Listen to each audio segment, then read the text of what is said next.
What is going on? I'm zmot. We are here on the dev build. That's why we have 1,000,000 diamonds and ridiculous numbers of everything. So we're here on the dev build to show you the new hotness. Now this morning you might have seen this image come up on Twitter, and that image came up because there's something underneath the tarp, and that is HQ23. Now, I am super stoked on Boom Beach right now. This is the most excited I've been about Boom Beach in a long time. Have been a max 65 for a long time, so having something to build just makes me want to play the game. I can't really explain it.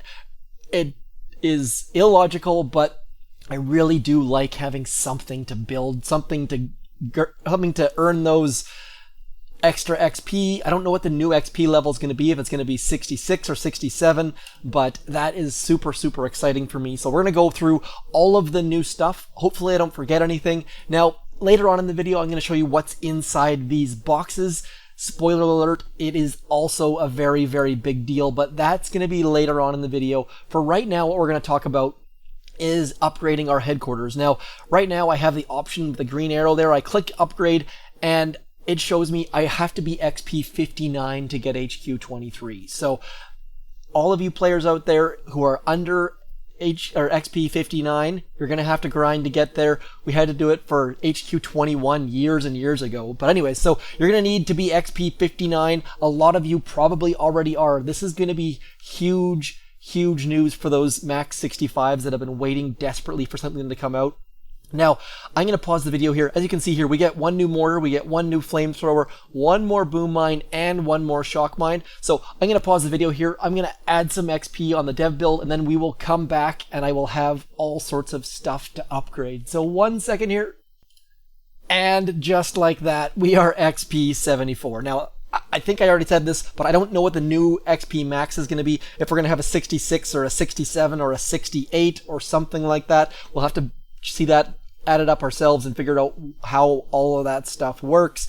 Anyways, we're going to upgrade our headquarters so we can see the costs. It's going to be pretty pricey, as you can see there. We're going to instant it using diamonds. Diamonds brings in the resources and the time. So for 8,000 diamonds, boom, you are HQ23. Now you'll notice here, all of a sudden, we have the ability to build those extra mortars and flamethrowers and boom mine and shock mine.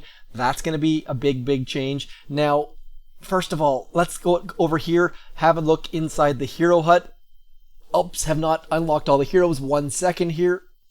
Okay, just like that dev build, all heroes are unlocked. As you can see here, Everspark has a brand new level 14. She's got a new level of Critter Swarm, level 6. That's going to throw off 18 critters instead of 16. Her new explosive charge throws out all sorts of damage, 2,000 initial damage more. Huge beast there. And then the universal remote shows off an extra 25% damage bonus. Bullit, level 9 Bullit. Look how much health he has. Just a complete beast. And to go with that, we've got a new level of Shock Knuckles to go with those level 6 that we already have for Taunt and Energy Drink. So Bullit, Everspark, get those hero tokens ready to rock. You're going to need them. Now, the first upgrade you're going to want to do after your headquarters, I think, is going to be your armory. Your armory needs to get upgraded, and the reason for that is inside the armory are all new levels of troops. We've got new levels of riflemen that go and give us an extra 40 health, extra training cost, extra damage per second. Let's look through the heavy. Now, I'm going to show these quickly, not going to talk about them much, just so that you guys have an idea of what's coming. Zookas, level 22 Zookas are going to be amazing. I cannot wait for them. Warriors. Now, this upgrade is going to be very, I think it's most exciting for warrior players, because check this out. Level 23 landing crafts, we upgrade that landing craft, and look at that. We get one more warrior. So you'll have 9 warriors in your landing crafts. Let's do that right now. We're going to load this with warriors. All of a sudden, warrior players have an extra huge boost. Not only do they have an extra level of warriors, they have an extra warrior. So that one warrior dude's got to stand on the stern of the boat, because that boat is so ridiculously full. Exciting stuff for warrior players. I gotta say, please, players, try warriors, because this is going to be huge for them. But obviously, other players also going to be excited. Check this out. We've got tanks coming in with extra health. We've got medics coming in, extra healing.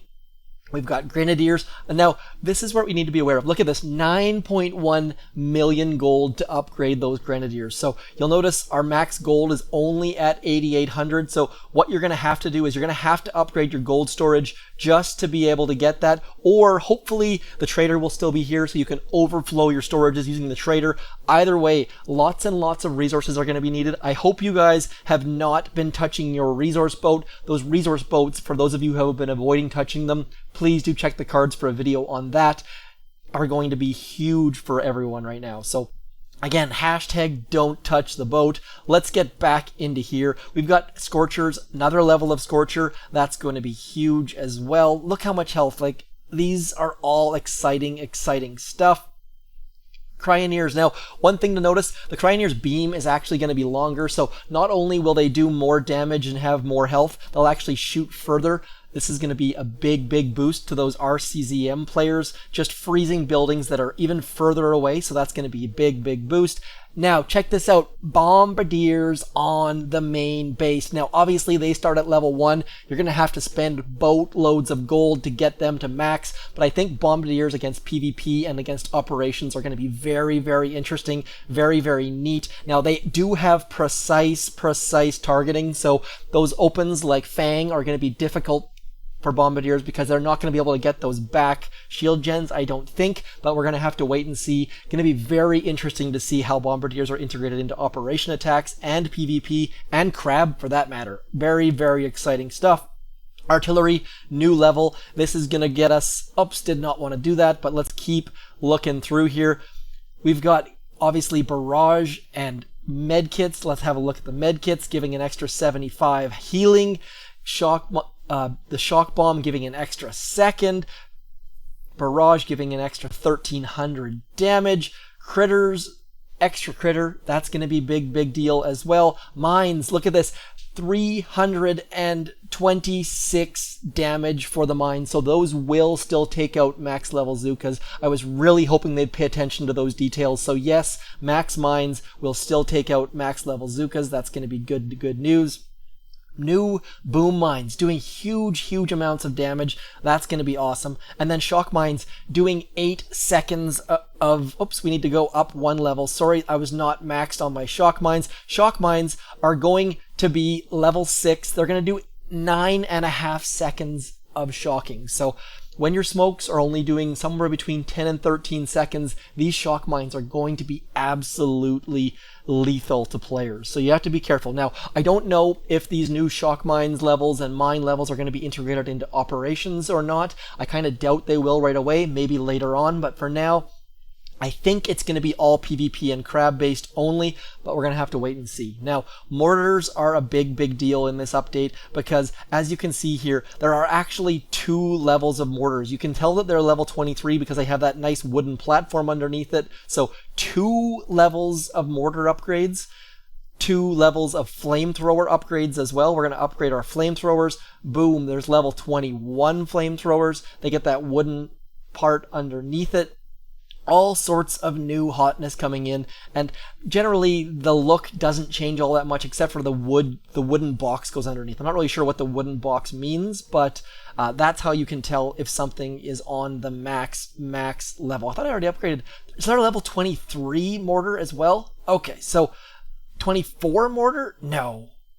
So lots and lots of upgrades here, people. I'm not sure if some of these upgrades, I can't remember exactly off the top of my head what level was the max previously for each of these buildings, so it might be that I didn't upgrade them previously here on the dev build, but look at those boom cannons with the wooden base. Just upgrading from stone to wood, perhaps? Maybe that makes sense? Not entirely sure, but needless to say, there is all sorts of goodness here and lots of upgrades. I don't know, there's bound to be someone who's going to diamond finish all of this and be done in day 1, but that's not going to be me because I'm excited to have something to build and something to work towards. So hopefully you guys enjoyed this sneak peek. Hopefully I gave you all of the details you needed to see as far as the costs and the improvements they made and stuff like that. So please do hit me up in the comments. Let me know if I've glossed over anything or missed anything. Now, I believe this upgrade is coming Oh, sorry, mortars. I got a bit dumb there and forgot the fact that upgrading one mortar does not upgrade all mortars. Obviously, I was stuck in the armory context, so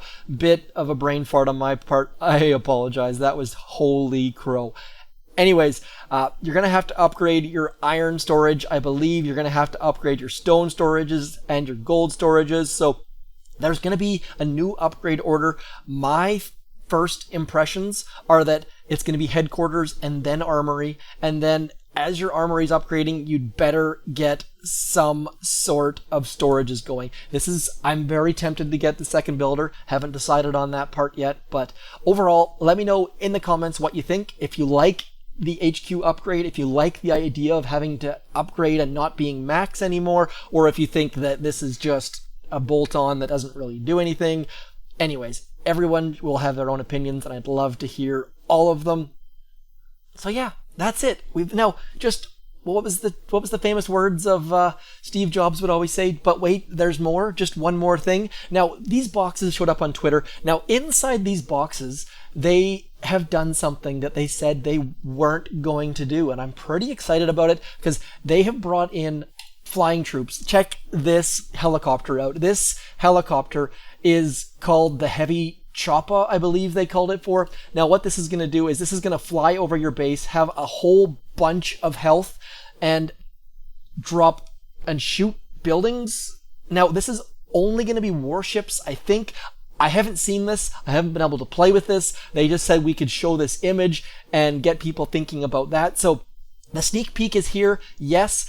Now coming for warships, there's going to be a second flying troop as well, and that is this. I don't even remember what this is called. It's called like the Stinger helicopter or something like that. I had notes, but in all of my kerfuffle, I totally blew it. Okay, that's right. This is called the Rocket Choppa. Now, I was calling them copters before, helicopters. They're called choppas, just like Arnold Schwarzenegger, get to the choppa. Anyways, this is called the Rocket Choppa. It's going to fly over your base and drop bombs on it. Now, again, these are only for warships. I don't know anything about them besides the fact that they're only for warships, and I can't talk about them right now. Let's put it over green so you can see it a little bit better. Maybe that'll help you cut it out a little bit better for you Photoshop gurus out there. So, 2 new helicopters coming to Boom Beach. Flying troops have been ruled out for a long time. Boom Beach has removed that. I'm super happy they've done that. Not because necessarily I want flying troops, but just the fact that they're going back over ideas, seeing what can be added to the game to bring fun and excitement and fresh new goodness. So lots and lots of stuff coming. HQ23, flying troops, and the Bombardier to the main base, new hero levels. It's a pretty big update. They haven't done this sort of update for the main base in a long time. So I think that using 9 warriors is going to be huge. I think that it's 20, what do you get? 27 riflemen in your boat is going to be very interesting. I don't know. Let me know what you think, what you're excited about, which troops you're looking most forward to using. Anyways, that's it for me. That is my sneak peek. I think I've covered everything, but if I have not, my huge apologies. It's a brand new world, and Supercell has changed their focus, or momentarily changed their focus, and it's going to be very good news. One other thing to be aware of is people have been complaining they don't have enough hero tokens. Warships are going to give hero tokens, so that's going to be super helpful for those of you who are wanting to get these new hero levels, wanting to get Everspark's new explosive charge. I'm really excited for this level 6 explosive charge, by the way. I think that it's going to be super fun to use. Not necessarily the it's just. And by the way, they've also fixed her universal remote so that she now will actually attack the proper building. One other thing to note, if you're in a task force, let's create a task force. We're going to create our task force called zmot TF. If you're in a task force, what you can actually chat now. Dark mode works. Dark mode for the win. So that bug has also been addressed. Thank you very much, Supercell. One other thing about task forces, for co-leaders and leaders, in the edit button, you'll now notice that you can change the name of your task force. You can't change the size, and you have to be a co-leader or a leader to do it, but you can rename your task force. So that is something that is going to be pretty exciting for some of you out there. Maybe your task force times have changed, obviously, and maybe you want to change your task force. It does go up by 500 diamonds every time, so it will get pricey if some of those players of yours. Be careful who you promote to co-leader. Maybe you want to demote some people down to officer right now, just to go over some new rules for task forces. Anyways, that is all. There's going to be some more details about warships coming out soon, but for now, that's all I've got for you. The rocket chopper, the heavy chopper, and all sorts of quality of life improvements, and hopefully a bunch of bug fixes and happy player base. So anyways, that's it for me. I'm zmot. This is my sneak peek for HQ23. As always, thanks for coming in. I'm zmot. Peace.